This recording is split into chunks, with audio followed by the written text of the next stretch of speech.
गौरा खोज रही पर्वत पर शिव को पति बनाने को। गौरा खोज रही पर्वत पर शिव को पति बनाने को।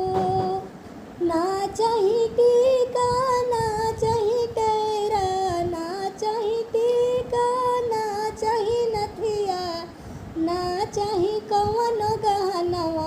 गौरा खोज रही पर्वत पर शिव को पति बनाने को।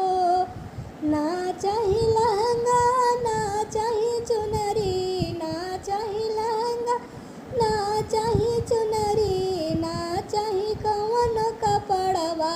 गौरा खोज रही पर्वत पर शिव को पति बनाने को।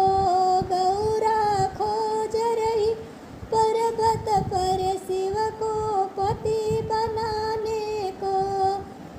ना चाही पूड़ी ना चाही मिठाई, ना चाही पूड़ी ना चाही मिठाई, ना चाही कवन भोजनिया। गौरा खोज रही पर्वत पर शिव को पति बनाने